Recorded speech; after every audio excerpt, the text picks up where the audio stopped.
to have our evening story. Good evening, Awo. Good evening, my grandchildren. How are you doing? Awo, where are you going? Dressed beautifully like this. My grandchildren, I am not embarking on anybody. The flashback of that fateful night, 6 March 1957, when Gold Coast was declared an independent state, gives me the nostalgic feeling at the sight of the moonlight. That night, we danced with our husbands and boyfriends. Hey, Awo, so you must have a boyfriend. Yes, but not as in your contest. I mean our male counterpart. Awo, kindly tell us about your best friend among them. Really? Yes, Awo. Okay, come go to Australia. You may sit, my grandchildren. His name is Openisa Akoni, the patriotic statesman. So I will title my story, Openisa Akoni, the patriotic statesman. I met Openisa Akoni somewhere in 1956 in a town called Okroase in the Suhum municipality, which by then was a small village. He was the best farmer among his colleagues, the king of the village, and his council of elders, after realizing how industrious a just Akoni was, made him the Kosohim of Okroase. Awo, who is the Kosohim? He is simply the development or progress chief. He is responsible for spearheading development initiatives within the community. A month after he was installed as chief, a just Akoni organized a forum. He was able to bring all the people together to deliberate on how they can all join hands to help their village develop. He started addressing the people at the comfort of the chief palace by saying, Nanano, elders and all gathered here, I am grateful to you all for responding to this call. I have come to realize that most of the children in this community are not attending school because we do not have any school in this community. And a few ones who are fortunate must walk miles away each day to school. For that reason, I want to give 5 acres of my proposal to Okroase and its environment as a community fund, so we can all come together and work on it to get more profit to build a school for this community. As soon as he ended his speech, the people cheered and applauded him for such a wonderful initiative.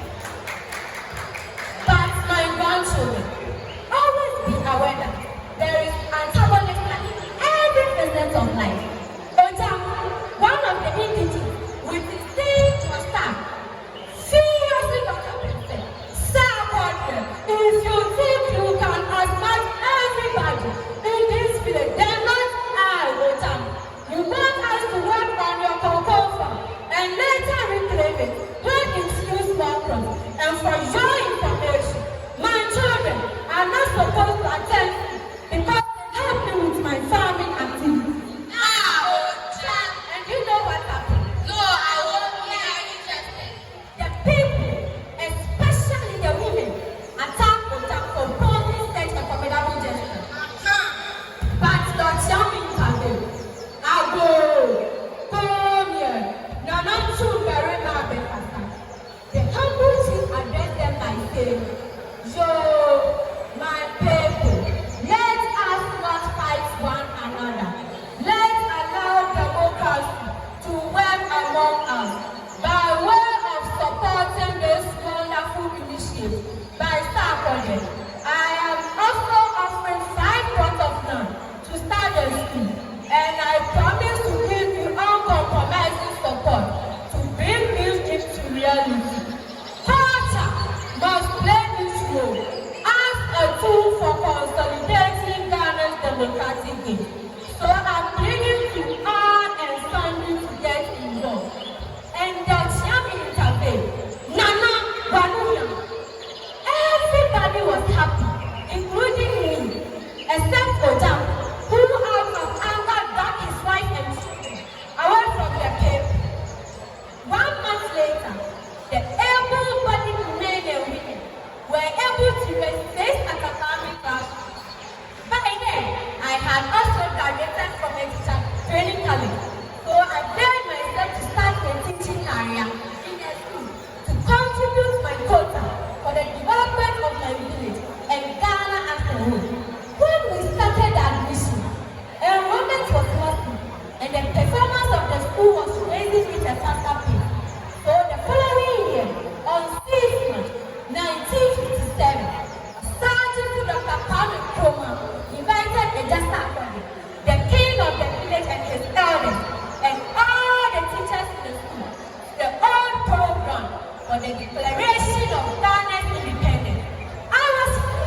about the moral lesson. I want to be like a Dasa Abode. That's good, my grandson. It's getting late, so let's go